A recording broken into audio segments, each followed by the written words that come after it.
सरदार प्रकाश सिंह पट्टी साहब वो मैक ते अपने विचार कर। आओ जी पट्टी साहब।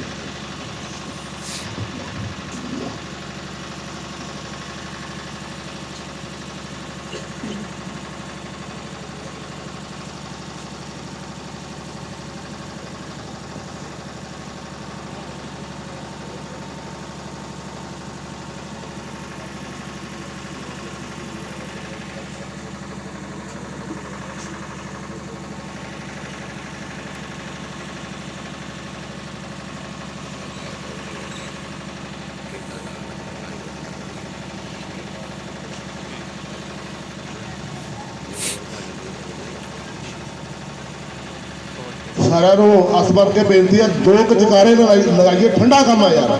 सरदार प्रकाश सिंह जी बादल जिंदाबाद, सरदार सुखबीर सिंह जी बादल जिंदाबाद, बीबा हरसिमरत कौर जी बादल जिंदाबाद, श्रोमणी अकाली दल जिंदाबाद, सरदार प्रकाश सिंह पट्टी साहब जिंदाबाद। श्री वाहिगुरू जी का खालसा, श्री वाहिगुरू जी की फतेह। वो घट बोलते हैं भराओ, बच्चे इन्ने बैठे यार, ला दे रौनक। सरदार प्रकाश सिंह पट्टी साहब, सरदार प्रकाश सिंह जी पट्टी साहब, श्री वाहिगुरू जी का खालसा, श्री वाहिगुरू जी की फतेह।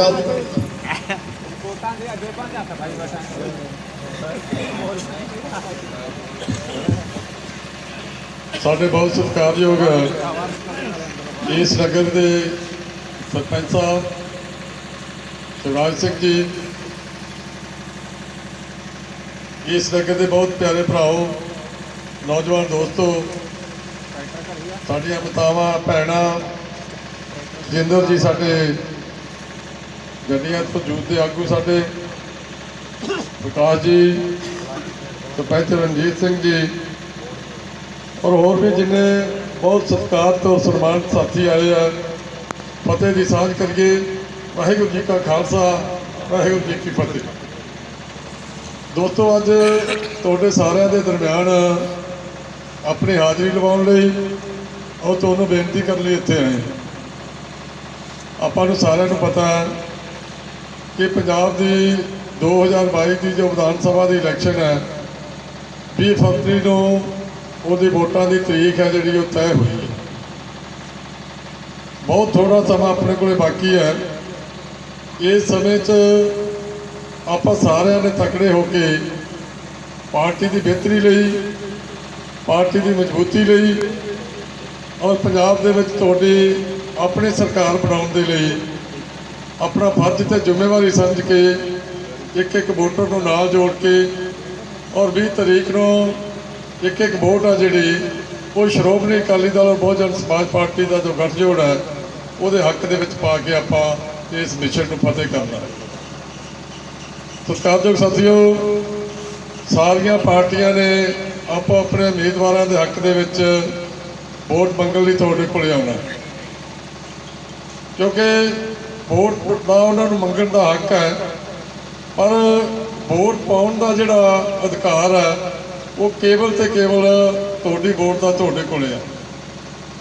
तुसीं जिथे चाहो अपनी वोट पा सकते हो।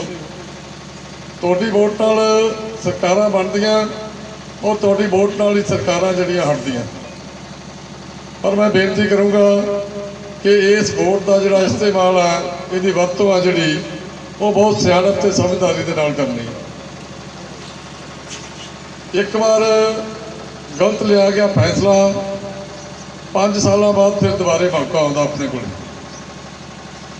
पिछली बार इन्होंने दिनों जो चोण प्रचार 2017 किया जा रहा सी, कांग्रेस पार्टी ने बड़िया वड्डिया वड्डिया गल्लां पंजाब के लोगों नाल कीतियां, बड़े वड्डे वड्डे लारे लाए। वादे तो नहीं कह सकते क्योंकि वादा तो उन्होंने कहने जिहड़ा कि पूरा करने वाला हो, जिन्हें पूरा ही नहीं करना ਉਹਦੇ वास्ते तो झूठ होंगे हैं। जिन्हें मर्जी वड्डे मार देन वो झूठ मारे। इन्होंने हर वर्ग को गुमराह किया, गुमराह ही नहीं किया, ठगी मारी हर वर्ग के नाल। किसानी की जी गल सी उन्होंने कर्जे माफ़ी का लालच देता। जिहड़े साडे नौजवान बच्चे सी उन्होंने घर घर नौकरी की गल, बेरोजगारी भत्ता, तो खास तौर पर जी सब तो वड्डी ठगी बची है पंजाब दे विच वो शेड्यूल्ड कास्ट भाईचारे नाल बची। जो सहूलत सरदार प्रकाश सिंह बादल साहब ने इस समाज को दिती सी, ਉਹਦੇ 'ਚ बड़े बड़े वादे करने की गल कर। शगन स्कीम 51,000, पेंशन 2,500, दाल आटे के नाल खंड घ्यो पत्ती वर्गे होर चीज़ों नाल वाधा करता। लोग एक बारी अपनी थां तो हिल गए, क्योंकि लालच जो सामने दिसदा होवे ना, कई बार बंदा दो चित्ती च पै जांदा कि किवें करिए यार। लगता तो इन्हां दा भी ठीक है, पर एक मैं तुहानूं दस दियां, लालच नाल लिया होया कोई भी फैसला फायदा नहीं करता, नुकसान जिन्ना मर्जी हो जाए। वो पंजाब का होया पिछले 5 सालों 2017 तो 2022 का जो सरकार का समा सी 5 साल का, अज तो भी पूरा हो गया। अज असी नज़र मार के देखिए उन्होंने गलों से कि उन्होंने गलों तो कितनियां गल्लां पूरियां होईयां 5 सालों किन्ने क वादे पूरे होए, कि किसी की सार लई बाद च, कि किसी के बूहे ते खड़े आके जाके ये दुख सुख के विचरे लोग। दोस्तों कुछ नहीं होया, सिर्फ गल्लां मार के सरकार बना ली।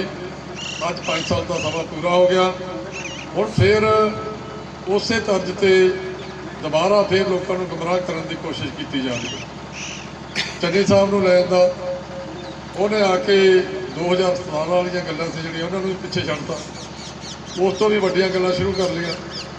सिर्फ इस गल ते कोशिश की जा रही है कि किवें ना किवें एक बार फिर झूठ सच मार के सरकार बनाउण दी गल करें, क्योंकि जिहड़ियां गल्लां सरकार 4.5 साल नहीं पूरियां कर सकती, वो चन्नी जी को कोई इहो जिहा अलादीन का चिराग नहीं है कि 3 महीने पूरियां कर। पैसे की गल जी खजाने की गल रही है सरकार की 5 साल, हर बार इस गल पर रहा कि खजाना खाली है।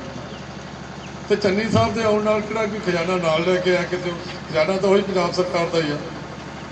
सिर्फ लोगों को फिर एक बार गुमराह करने की कोशिश की जा रही। कैप्टन साहब की यह मुश्किल सी कि वो आए नहीं सी पंजाब के लोगों च, वोटां लई किसी के बूहे जा नहीं सकती।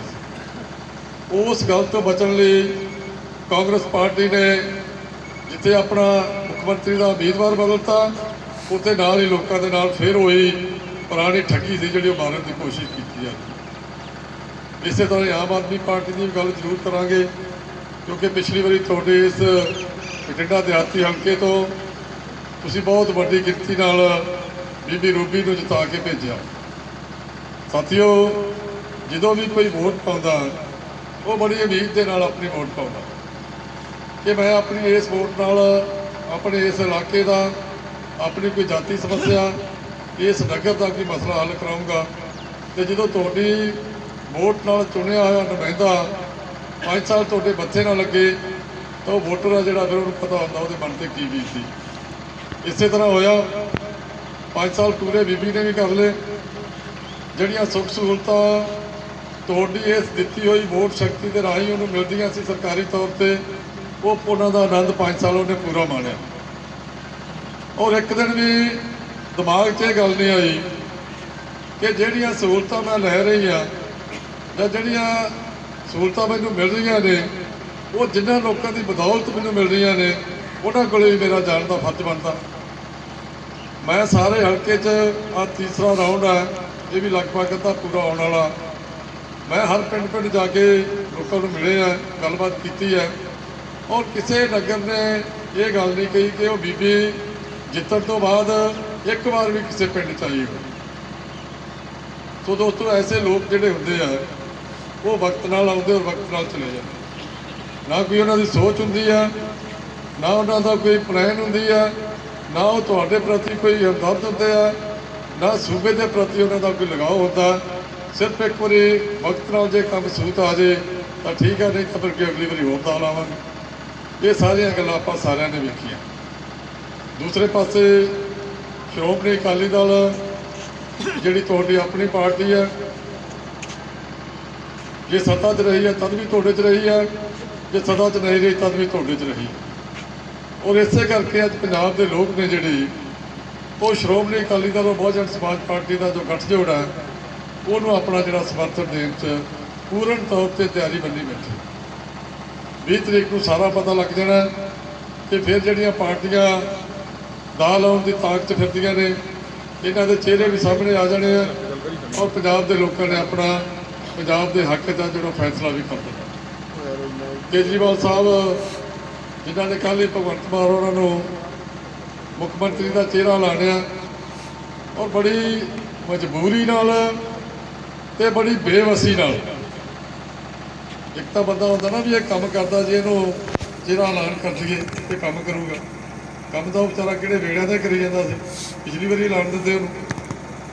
ਉਸ ਤੋਂ ਪਹਿਲਾਂ ਵੀ ਜਿੰਨੇ ਪੰਜਾਬ ਦੇ ਲੋਕ ਸੀ ਜਿਹੜੇ ਪੰਜਾਬ ਪ੍ਰਤੀ ਸੋਚ ਰੱਖਦੇ ਸੀ, ਜਿਹੜੇ ਪੰਜਾਬ ਦੇ ਲੋਕਾਂ ਦੀ ਗੱਲ ਕਰਦੇ ਸੀ, ਜਿਹੜੇ ਪੰਜਾਬ ਦੇ ਮੁੱਦਿਆਂ ਦੀ ਗੱਲ ਕਰਦੇ ਸੀ, ਉਹ ਸਾਰੇ ਬੰਦੇ ਕੇਜਰੀਵਾਲ ਸਾਹਿਬ ਨੇ ਖੁੰਝੇ ਲਾਤੇ। ਖੁੰਝੇ ਕੀ ਲਾਤੇ? ਪਾਰਟੀ ਛੱਡ ਕੇ ਵਿੱਚੋਂ ਤਾਂ ਗਈ। ਸਭ ਤੋਂ ਪਹਿਲਾਂ ਕਮਾਂਡ ਦਿੱਤੀ ਆਮ ਆਦਮੀ ਨੂੰ, ਸੁੱਚਾ ਸਿੰਘ ਛੋਟੇਪੁਰ ਨੂੰ, ਆਖਿਰ ਤੇ ਉਹਨੂੰ ਪਾਰਟੀ ਚੋਂ ਕੱਢ। ਖਹਿਰਾ ਸਾਹਿਬ ਨੌਜਵਾਨ ਸੀ, ਗੱਲ ਕਰਦੇ ਸੀ ਪੰਜਾਬ ਦੀ, ਉਹਨਾਂ ਨੂੰ ਪਾਰਟੀ ਚੋਂ ਕੱਢਤਾ। ਕਿਉਂਕਿ ਸੈਕਟਰ ਦੀਆਂ ਜਿੰਨੀਆਂ ਵੀ ਪਾਰਟੀਆਂ ਨੇ ਉਹ ਸੂਬਿਆਂ ਦੇ ਮੁੱਦਿਆਂ ਦੀ ਗੱਲ ਸੁਣਨ ਨੂੰ ਰਾਜੀ ਨਹੀਂ। ਕਰਨਾ ਤਾਂ ਬਹੁਤ ਦੂਰ ਦੀ ਗੱਲ ਹੈ, ਕਿਸੇ ਮਸਲੇ ਦਾ ਹੱਲ ਕਰਨਾ ਤਾਂ ਬਹੁਤ ਦੂਰ ਦੀ ਗੱਲ ਹੈ, ਗੱਲ ਸੁਣਨ ਵਾਸਤੇ ਰਾਜੀ ਨਹੀਂ। ਜਿਹੜਾ ਬੰਦਾ ਉੱਥੇ ਸੈਂਟਰ 'ਚ ਜਾ ਕੇ ਸੂਬੇ ਦੀ ਗੱਲ ਕਰਦਾ, ਸੈਂਟਰ ਨੂੰ ਉਹ ਬੰਦਾ ਚੰਗਾ ਨਹੀਂ ਲੱਗਦਾ। ਇਹ ਹਾਲਾਤ ਨੇ ਪਿਛਲੇ ਆਮ ਆਦਮੀ ਪਾਰਟੀ ਦੇ। ਹੁਣ ਕੋਈ ਮਜ਼ਦੂਰੀ ਨਾਲ ਲਿਆ ਫੈਸਲਾ ਕੀ ਰੰਗ ਵਿਖਾਉਂਦਾ, ਇਹ ਅਜੇ ਅਗਲੀਆਂ ਗੱਲਾਂ। ਪਰ ਦੋਸਤੋ, ਸ਼੍ਰੋਮਣੀ ਅਕਾਲੀ ਦਲ ਨੇ ਜੋ ਕਿਹਾ ਉਹ ਕਰਕੇ ਦਿਖਾਇਆ। ਜੇ ਪੈਨਸ਼ਨ ਦੀ, ਦਾਲ ਆਟੇ ਦੀ ਗੱਲ, ਸ਼ਗਨ ਸਕੀਮ ਦੀ ਗੱਲ ਕੀਤੀ ਸੀ ਤੇ ਬਿਨਾਂ ਲਾਗੇ ਉਹ ਮਿਲਦੀ ਸੀ ਹਰ ਮਹੀਨੇ।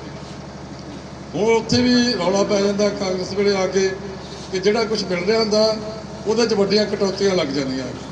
ਰਾਸ਼ਨ ਕਾਰਡ ਕੱਟੇ ਗਏ, ਲੋਕਾਂ ਦੀ ਪੈਨਸ਼ਨ ਕੱਟੀ ਗਈ, ਨਵੇਂ ਫਾਰਮ ਭਰ ਨਹੀਂ ਦਿੱਤੇ ਕਿਸੇ ਨੂੰ।